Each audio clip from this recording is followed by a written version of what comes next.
আমাদের ক্রিকেটার এবং আমাদের দর্শক তাদের নিরাপত্তার বিনিময়ে, দেশের মর্যাদার বিনিময়ে আমরা বিশ্বকাপ ক্রিকেট খেলতে চাই। ভারতে অনুষ্ঠিতব্য টি-20 বিশ্বকাপে খেলতে যাওয়া নিয়ে বাংলাদেশের অনড় অবস্থানকে ঘিরে তীব্র চর্চা শুরু হয়েছে আন্তর্জাতিক ক্রিকেট মহলে। একবার নয়, বারবার ভারতের আশ্বাস, আইসিসির সতর্কবার্তা এবং সাবেক ক্রিকেটারদের পরামর্শ সত্ত্বেও নিজেদের অবস্থান থেকে সরছে না বাংলাদেশ ক্রিকেট বোর্ড বিসিবি। আর বাংলাদেশ খেলতে না যাওয়ায় বড় বিপদে পড়ছে ভারত। একদিকে ইমেজ সংকট, অন্যদিকে আর্থিক ক্ষতি আর দর্শকদের ক্ষোভ।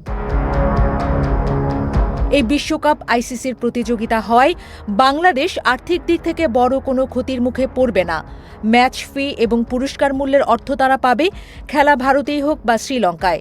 বরং ক্ষতির সম্ভাবনা বেশি ভারতের। কারণ ম্যাচ সরিয়ে নেওয়া হলে স্টেডিয়ামের টিকিট বিক্রি, স্থানীয় স্পন্সর এবং সম্প্রচার সংক্রান্ত আয়ে বড় ধাক্কা আসতে পারে। পাশাপাশি বাংলাদেশের ম্যাচ শ্রীলঙ্কায় হলে তাদের গ্রুপের অন্য দেশগুলোকেও সেখানে যেতে হবে, ফলে আইসিসির ভ্রমণ এবং আয়োজন খরচ উল্লেখযোগ্যভাবে বেড়ে যাবে।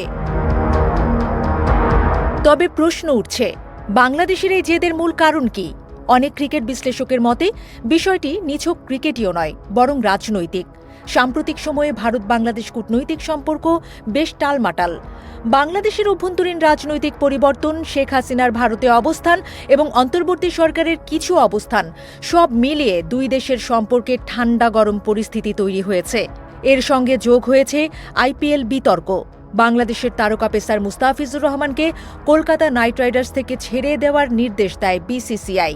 সেই সিদ্ধান্ত দ্রুত কার্যকর হয়। এর পরপরই বাংলাদেশ বোর্ড জানায় তারা ভারতে বিশ্বকাপ খেলতে আসতে আগ্রহী নয়। অনেকের মতে এই সিদ্ধান্ত আসলে মুস্তাফিজুর ইস্যুর পাল্টা প্রতিক্রিয়া। বাংলাদেশের মানুষ মনে করছে রাজনীতির স্বার্থে ক্রিকেটকে ব্যবহার করেছে ভারত, আর সেই কারণেই ক্রিকেটের মঞ্চে পাল্টা চাপ তৈরি করতে চাইছে ঢাকা।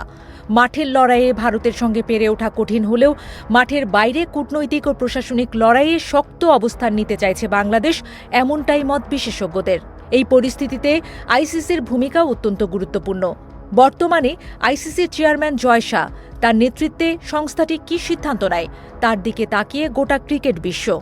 যদি বাংলাদেশের ম্যাচ ভারত থেকে সরিয়ে নেওয়া হয়, তাহলে প্রশ্ন উঠতে পারে ভারতের নিরাপত্তা ব্যবস্থা ও আন্তর্জাতিক প্রতিযোগিতা আয়োজনের সক্ষমতা নিয়েও। বিশেষ করে যখন ভবিষ্যতে অলিম্পিক আয়োজনের পরিকল্পনা করছে ভারত। আয়োজনের নিরিখে ভারতের ক্ষতির ছবিটাও স্পষ্ট।